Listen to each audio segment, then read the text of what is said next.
Good morning, everybody. Got my coffee, got some logs, nasty weather. We're gonna see what kind of a mess we can make out of some of these logs. Get a lot of folks asking me how I start my opening cut or how I choose my opening face on a log. Don't know if it's the right way or anything else. I just know it's what works best for me. And of course, the opening face of the log depends a lot upon what the product is that you are producing. It's a big factor. Right now we're producing 1x4s just for going underneath metal roofing. So if they ain't exactly perfectly straight, it ain't the end of the world. They can nail one in and put another nail in and then start pulling it down to wherever they need it to go. But this is a good log to discuss some of the different techniques that I look at, or some of the characteristics of the log, and that gives me an opportunity to make the best product out of the log that there is. If you step up here with me, I'll discuss this particular log in general. All right, first off, we've got a little bit of an off-center pit. It's not the end of the world, but we're right at 9.5 inches from that face and only 7.5 inches from that face. So that's a 2-inch difference. If you go this way, we're at 8.5. See if I can get my fat arm out of the way. And this way we're 8.5. So that's your most even direction. So my opening face, based off of the pith alone, would be to come from here. The whole log is 17 inches diameter that way. So I can make a couple cuts here, drop the tape measure in the water. Then I can rotate the log, make a cut here, get that to a 12-inch face.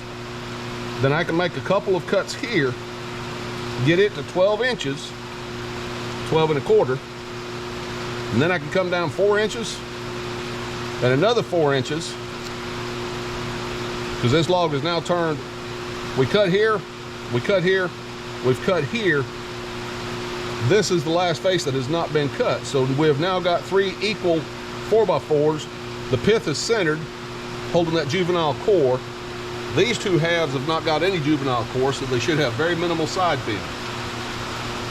Then we can start cutting down from here, finishing the log off. If you start getting rise on pine, it has a tendency to have the ends raise up off the bed rail.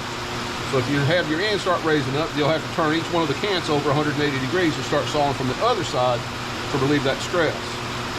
Another factor or characteristics I like to take into, and a lot of times you end up with arguing, the log will argue with itself. So we discussed how the pith is best orientated on this particular face. However, if you look down this side, there's a big knot.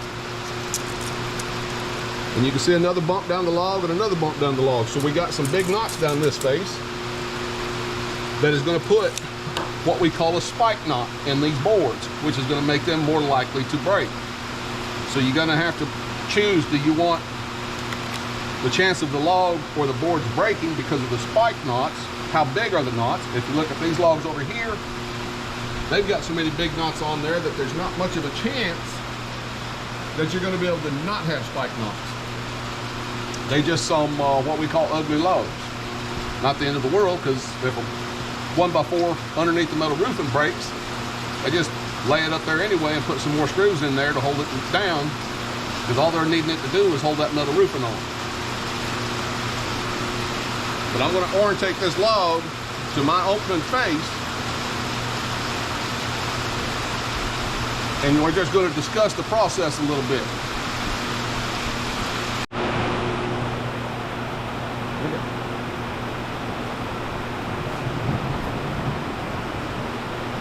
All right, after discussing that log,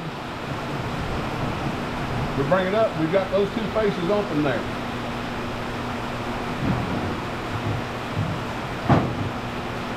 So with the knots there like it is, we're going to end up with a spike knot in that board. So I take 2 cuts on that one, take a slab, and then a board off of it, maybe 2 boards depending on where we're at on that log. Then we'll come up.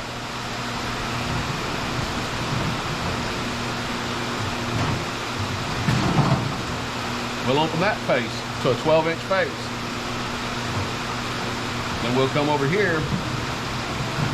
We'll open that face. Take it down to 12 1/4. Then come down. We got to have 12 1/4 to compensate for the curve. That lets me come down 4 inches plus 1/8 of an inch from my blade each time, which will equal 12 1/4. Once we get that, we'll have come down, make our 4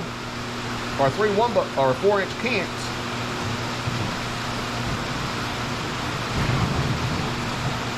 And then we're sitting there, and we start sawing it down to the bed rails, make a 1x4.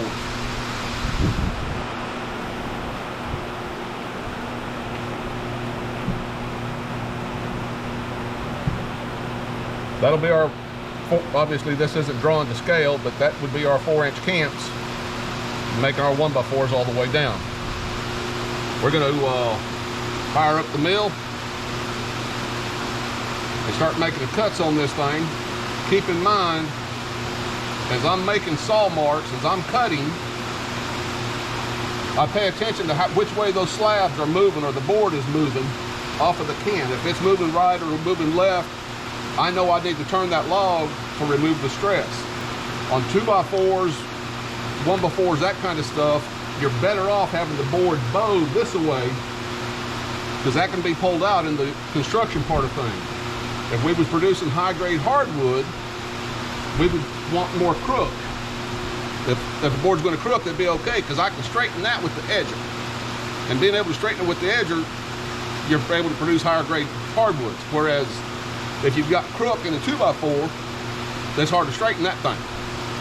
But by producing it with bow in it, if there's a chance of stress being in that board, that's a big factor whether you're producing structural lumber 2x out of softwood or whether or not you're producing hardwood grade lumber. Thank you. All right, let's get this log in position. Open it face. I'm going to put that knot at a little bit of an angle, and it should be less of a spike on the 1x4.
Have a great day.